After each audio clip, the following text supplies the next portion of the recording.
Hello again. Um, Today, let us explore more about our mind. Okay, so let's talk about um, um, the mindfulness, which is observing our mind. Um, from the previous video clips that so far that I have, we touch a little bit about the mind and where our mind come from. Okay, and so let me just recap it a little bit. So according to the Buddha, and you all will have to do this analysis and do this thinking, do this pondering and analyzing yourself. The things that I've described it so far.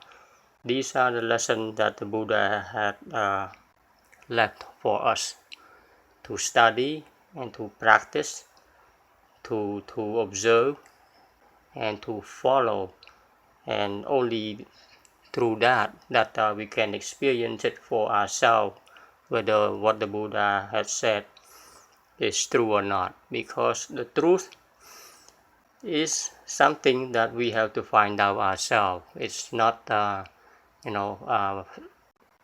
somebody else find out for us. Like the Buddha's enlightenment. Buddha's enlightenment belongs to Buddha and Buddha alone. It doesn't belong to any one of us. But each and every one of us has the capability to reach the enlightenment by just following what the Buddha had left for us. So that is a important point that Buddha keeps stressing over and over again, that you not to believe anyone, including me, myself, but to believe in you. In Buddhism, we often heard the word taking refuge. We go to the temple and you hear the monk recite. We take refuge in the Buddha, we take refuge in the Dharma, and we take refuge in the Sangha. But the the the biggest refuge of all that the Buddha wants us to take is take the refuge in ourselves. That is the biggest refuge, not the Buddha, not the Dharma, not the Sangha. But in order to reach that level, of course, you would need the Buddha, we would need the Dharma, and we would need the Sangha to guide us in order for us to reach the state that we can take refuge in ourselves. So that way, when we find out the truth of things, then there's no one else can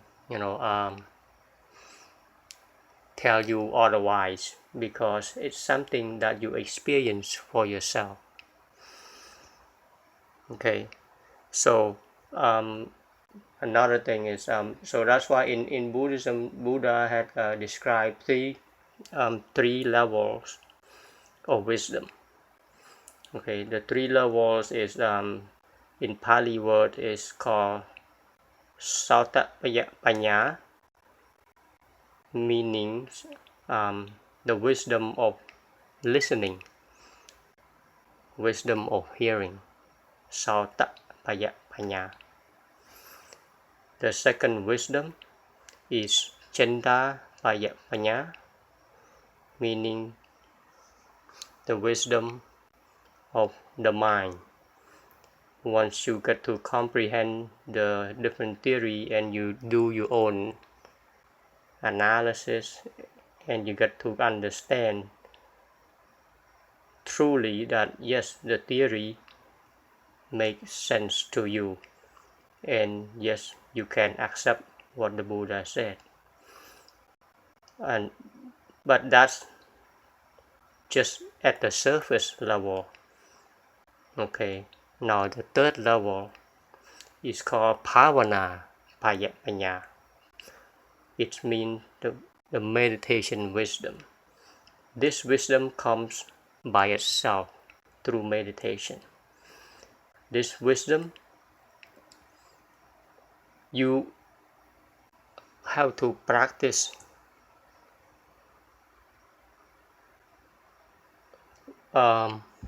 very diligently and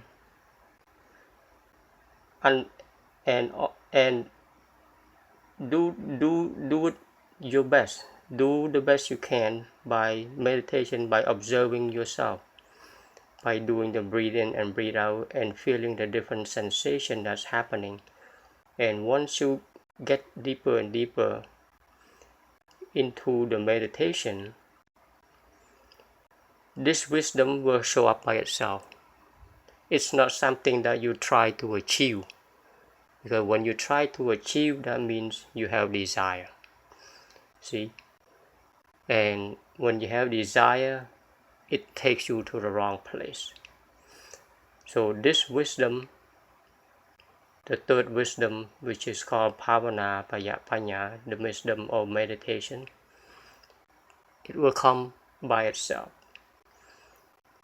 So all you have to do, just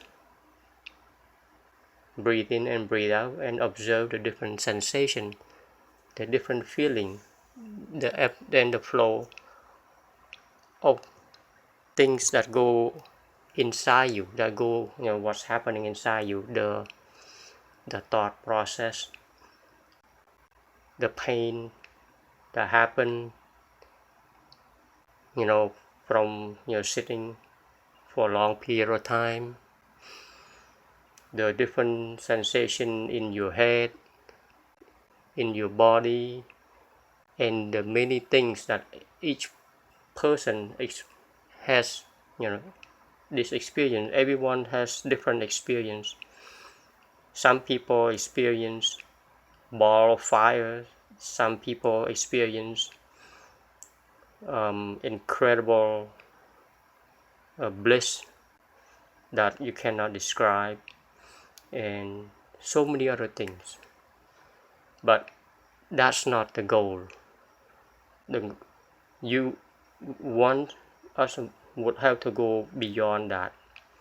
So when you get to meditation, the deep meditation, when you just sit there and just let your body do the work and just observe, you breathe in and breathe out, and observe what's going on, what's happening, and just let it happen without any desire or any feeling toward it. Just observe, let it happen.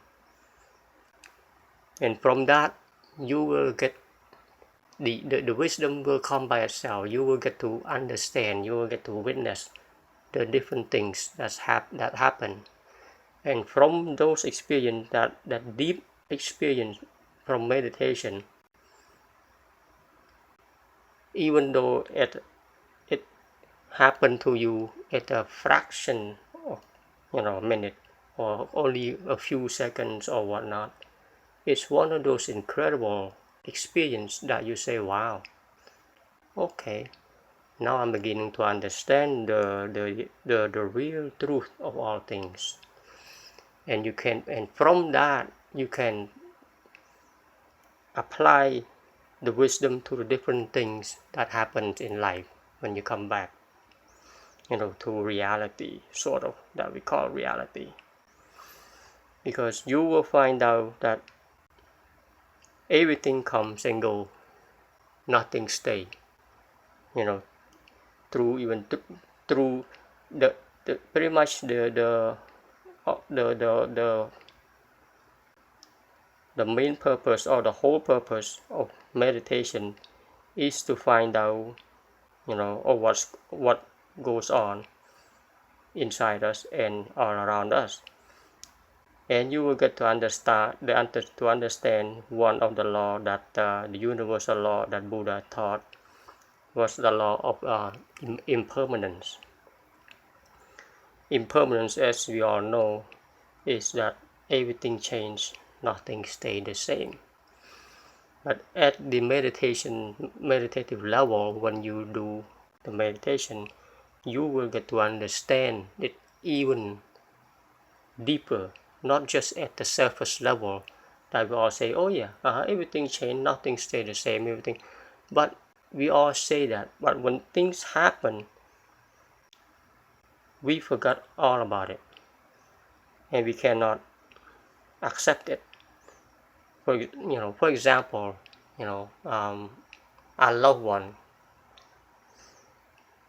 One day we discover that, our sons and daughter or parents come up with some kind of disease, some kind of cancer, and they don't have much time. The doctor said, well, maybe a few months or what. See, things like that, when that news hit, most of the people cannot accept it. People would start asking why me, why her, why my son, why my daughter, why my parents, why this and why that. And that is because even though we know that everything changed, that we cannot control our body, like in the one of the teaching about the eye, the body. Even though we sort of know at the surface level that our body, we will die one day. We all know that. We all understand that. But it's only at a surface level. When that time comes, most people cannot accept it. They try to grasp on to life, try to fight nature. Because at the deep level, we never experience the truth. That's the reason why most of the people suffers a lot. Since we only understand at the surface level. At the deep level, we never get to experience what goes on, about who we are, about the changing of things, And so when something happen, disease, sickness, accident, things happen, we cannot accept it. And, so many tragedy happens every single moment in our lives, all around us. And sometimes to us ourselves, most people cannot accept it. Because we never get to understand who we are at the deep level of what goes on, why we here, and that's another subject, why we here according to the law of karma. So that's the wisdom at the deep level, the bhavana panya, which is the wisdom of meditation, which is not too many people reach that level, but at least if you get to the second level, chanda panya, or the mindful wisdom, it helps a lot, because then you start to understand, more and more. It's like a mathematical theory. Then you get to understand, but you have not really put it to use yet, but you understand how it works. That's the second level. Okay, so for example, like the law of the universal law of impermanence. When you do the meditation, you observe your body, you will see the pain, and then the pain come in this area or that area, or whatever experience it comes and go, and then the more the more subtle you meditate, the more you get to understand that come and go, and then you will experience as yourself at a deeper level about this ever-changing phenomenon of the universe, that you are included. The Buddha had taught us that we are pretty much born and die at the light of speed, sort of, but we don't know because everything changed. Everything universally changed at the speed of light. Okay, so like us, our body, our mind change all the time. If you look at your picture from 10 years ago, 15 years ago, you look at that, or you look at the picture when you were 10 years old or something, you say, wow, look at that being. Where did that being go? And now here I am, looks totally different. It's like a different person completely. This is the change, the impermanence that we as human, that we live and breathe every day, we don't pay attention to it. We never pay attention to it because we think that that's just the way it is. But for the Buddha and the enlightened ones, the Arahant, or the Buddha disciple, the one who reached enlightenment, the Arahant and the Arahat, they all understand that from moment to moment, every breath you take is a brand new you. The other one from seconds ago is gone because everything changed. Your body changed. You just don't know it because it changed so slowly. You don't notice. And if you look at the rock stays the same. Everything, you think everything stays the same, looks like permanent. But we all know it's a delusion. Nothing stays the same. That's one of the things that you found out through deep meditation. Okay, so when you think about that, okay, you look at your body, you're not in control. Okay, your body change, your body grow the way it does, its own way. You're not in control, and it's changing all the time.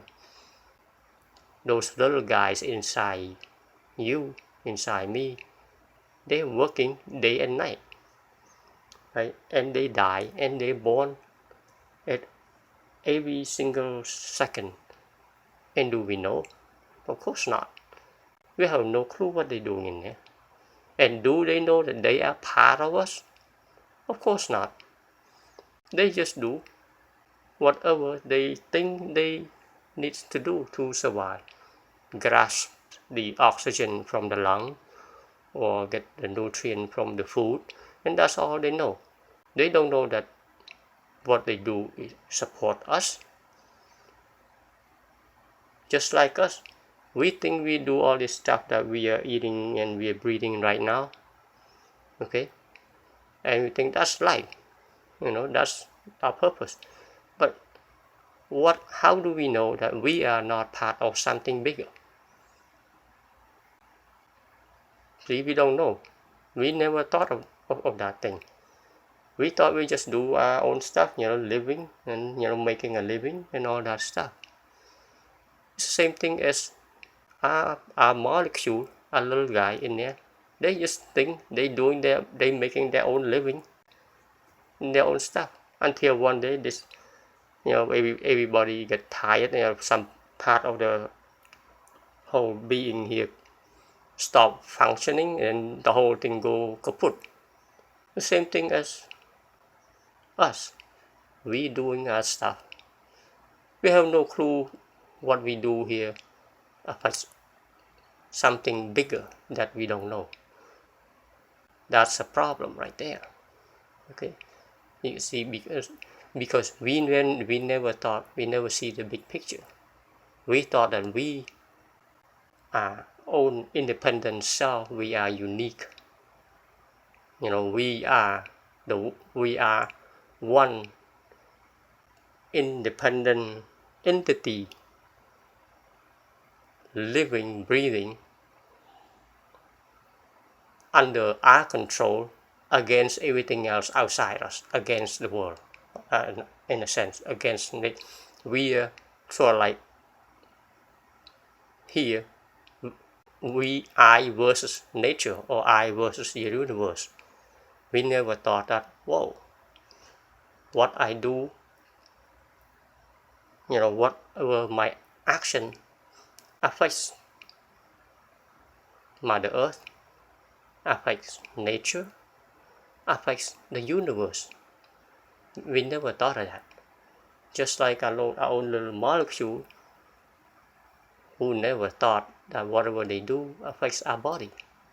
So they just do whatever they do, and then, but their lifespan is much shorter than our lifespan, and our lifespan is much shorter than the Mother Earth lifespan,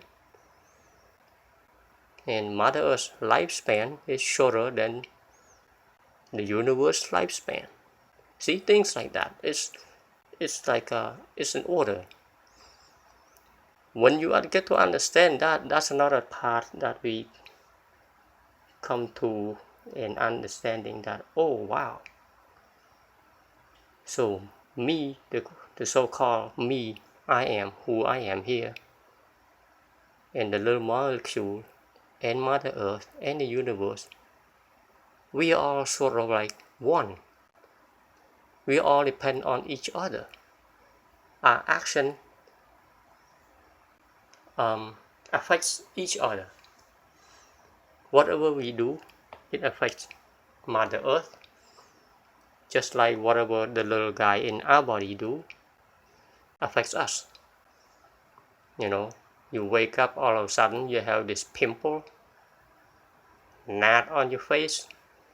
You start to have a little black spot on your skin when you grow older, or you start to lose your hair. So the little guy inside don't have any bad, evil intention to do that to you, but they just do what they do, or they don't do what they cannot do, just like us. That's why when we become sensitive to things like this, then we start to care. Okay, we say, oh, my action affects everything around us, and including us ourselves also. It affects inside and it affects outside. Another word, it affects the whole thing.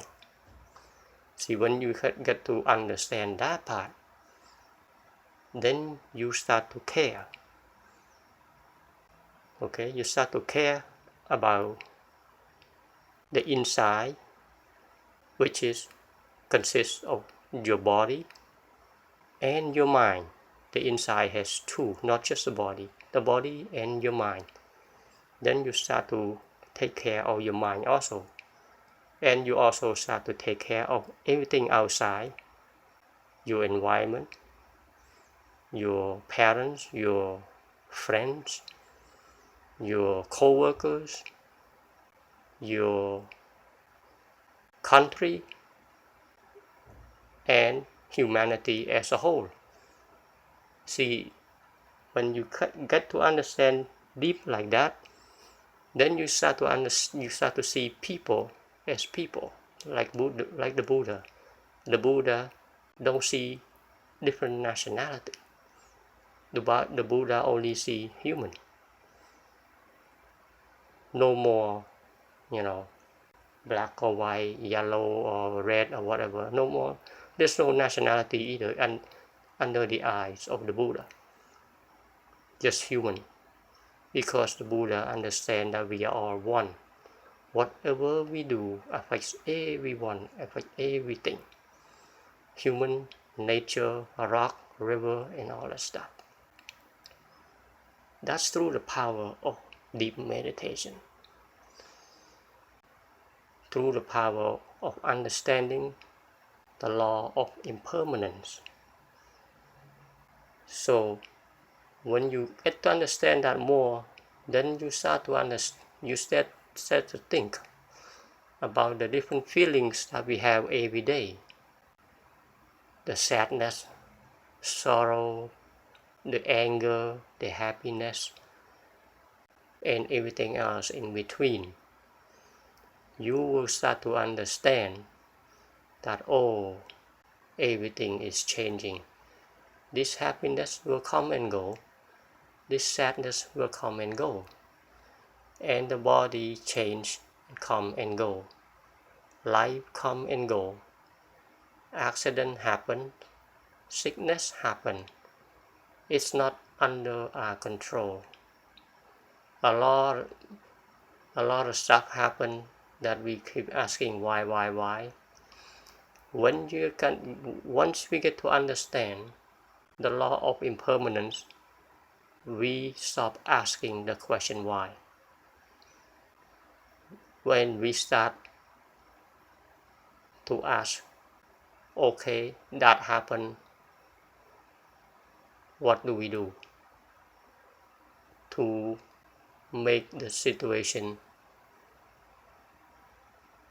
as good as we possibly can without hurting, without harming other being, or the person, or the environment, and also including ourselves. See, that's the part when it comes to when you come to understand at a certain point, then you start to have this feeling that, wow, if your mind is calm when you understand all things that come and go, ebb and flow, and when you start to have this peaceful mind through mindfulness, many things that happens, you start to accept it. Okay, that is happening, that's the way it is. Now that doesn't mean we're not gonna do anything about it. We will do what we can to help the situation better through mindfulness, through proper action that not hurting or harming all beings, including ourselves. The Buddha never said to not thinking about ourselves. Ourselves is included because we are one in the whole universe. There's no separation between I versus nature or versus universe or other thing. We are one. So everything we think about is about whole, not one versus the other. So that's probably good for now. Next time we'll talk more about, I guess, different law, the other law that we touched on in other episode about the suffering and the root of suffering, which is part of the Four Noble Truths that we all heard about. So we'll talk a little bit about that and many other things. So in the meantime, you guys have a wonderful day and a wonderful night. And if you have any comments, please feel free to leave your comments below, and I will do my best to answer them. Okay? And you have a blessed day or a blessed night.